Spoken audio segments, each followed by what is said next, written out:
So, Favor, you're talking about how to raise money. I'm just going over it again. But you didn't really speak about accelerators. I know about Y Combinator and things like that. So, what role do they play in the funding and general starting up of a startup? Okay. Yeah. A very vital role, right? While the accelerators are also incubators, right? Very, very fantastic, vital role. Now, and there's a little difference between both of them. So, an accelerator and an incubator. Yes. So, an incubator, think of a newborn baby or a premature baby that's kept into like an incubator to grow, right? Now, those are what incubators do for you. You have an idea in your head.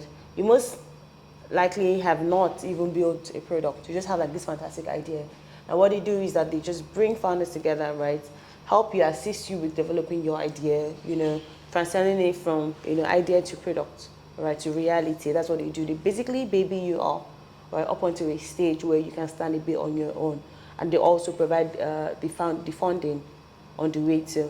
Now, an accelerator, you've probably gone past your pre-seed stage, but you have built something, or you're building something, right? You have like some action. Now, accelerator will basically accelerate your progress, right? They create like a network of founders, of funding opportunities, and they also provide funding in this process.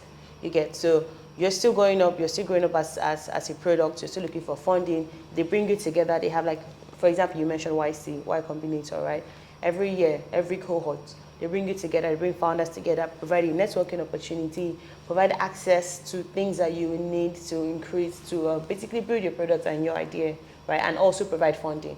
Also, by the way, funding in exchange for equity. Again, it's not just So they come in and whilst they're accelerating or incubating, you're also giving them equity. Yes. I mean, except they're doing it as a fund, or just doing it for free. So at what point in the fundraising stage or process would I want to get an accelerator or an incubator involved? Because you said the bootstrapping, friends and family, angel investors, and so on. So if they're getting equity, that also ties into consider when to seek investment, how much to ask for, because everything plays hand in hand. So at what stage would I want to get an accelerator and incubator involved in my startup? Okay, fantastic. And this is why you should have like a lawyer at the earliest stage, right? Because you might not necessarily know or have the wherewithal on how to dish out your equity just because you're collecting money. You get. Now for the incubators, remember we said that basically babying you up. So while you have the idea, even before you bootstrap, they can come in there. Okay. Your idea just has to be really, really world changing. It has to be life changing. Exactly. So they can baby you up from there before you even bootstrap. Now for the accelerator, right, you've probably gotten funding from angels, right, or you've probably gotten funding from family and friends, or you have so much money that you've built your product already and you're about to go into the market, you're about to launch, right? An accelerator will come in there and provide that networking that you need, provide additional funding again that you need, and access to resources that you would need to increase your product. Okay, thank you, Favor. We've talked about early stages, incorporating the company, but when you need to do that, we've talked about investments, how we need to get investments.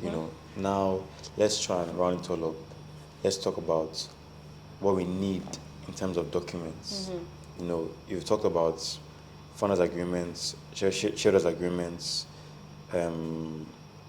So that's fine for the incorporation and documents you need. Yeah. So for now, for the investments, what documents do I need to secure my investments? Okay, great question. So you need, because I'm looking at the line documents I need to secure my investment. Say that again, right? sorry? So I'm looking at the documents you need to secure your investments, right? And these documents will not necessarily secure my investment, secure the money I get. Okay. Let's call it secure capital I raise. Fantastic. Secure my raises. That's what I. Okay, so an investor comes in and says, okay, I like your pitch, right? Fantastic deck, and I'm looking to put in 100K, right? Now, if I'm putting in 100K, I need to be sure, I need to be certain that you're tight and you're coming correct when it comes to your product, your ability to even launch your product in the market, right?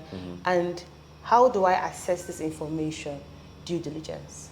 I have my team doing due diligence, and you want to make sure that you have your house in order. Remember, that's the first thing I said. You want to make sure you have your house in order for when this due diligence starts. How do you make sure your house is in order? You have a data room. Okay. Now, a data room is basically a room that contains, well, you think about it, a drive or a cloud that contains the information that you need, right? That contains basically your registration documents or your licenses, right? You have everything there. Your shareholders agreement, your founders agreement, everything there. Your cap table. A cap table is a table that shows each investor and each shareholder. It's basically a shareholder and their shareholding, right? You want to make sure you have all your information there. There are a couple of things, but because of time, we might not necessarily say them out there, right? And now, because you're going via the route of equity financing, there are certain documents, right, that you want to use to secure this investment. First of all, the popularly used SAFEs, right? So this is the simple agreement for future equity. So safe, simple agreement for future equity. Yes. Safe, not a literal safe. No. But I mean, if you think Simple. about it, it's a safe way to receive investments, right? Because at the time where you're collecting this money, right, you don't exactly know the equity worth of this investment, right? So at the occurrence of certain events, that money will now convert into equity. But this agreement just says, okay, till that time, right, let it be known that I have invested this amount of money with this amount of with these terms, right? So as at the time when it converts, this is what I have. Very great. And then for safes, and we will discuss that in another episode, there are nitty-gritties when it comes to it, right? So people think, oh, there's the usually used YC safe, but there are things like discounts, right? They might be even different liquidity events, right? So they're basically terms in that safe that you want to be sure are not to your disadvantage. Then secondly, we have warrants. Now warrants, very funny document if you ask me, right? Because if I come as an investor and I say, oh, I want to invest this amount of money, warrants are basically the option, right, to invest a certain amount of money in your company in exchange for this amount of equity. So right now, right, I'm not really sure I want to invest the money, but if I sign this, right, if I sign this, I would invest this money at these terms, even though 5 years later the terms would have changed, right? But I'm kind of like committing to invest, right? I'm not investing now, but I'm committing to invest at this particular time, right? And then we have convertible notes. Like I mentioned earlier, convertible notes are debt into equity, right? So I give you money, right? I lend you money, and if we reach a milestone, let's say, oh, we launch our product, this amount of money can convert into equity. Now, if that doesn't happen, you return my money, my interest. You understand? So we have things like that, and we have like a host of other documents that we might not necessarily speak on now, right? But later, right? So you want to make sure that you and this investor are on the right page, because it's one thing for you to collect money, you're smiling at the bank, and then you get an agreement, and then you just sign, but then you don't know that you signed it with your baby to this investor, right? So you want to make sure that you are coming correct with the investment. Okay, so you mentioned safes, convertible notes, warrants. I'm sure, obviously, because of time, we can't go deep into it, but I know that also normal agreements, Yes. just normal Investment agreements. You know what I mean? That Regular also one. probably suffices. Loan agreements. So, Yes. generally, I think the idea is just that don't take money without knowing what you're giving away. I agree. Don't take money without knowing the terms upon which you're giving it away. And make sure that when you're taking money, you're also having a lawyer look at what you're signing.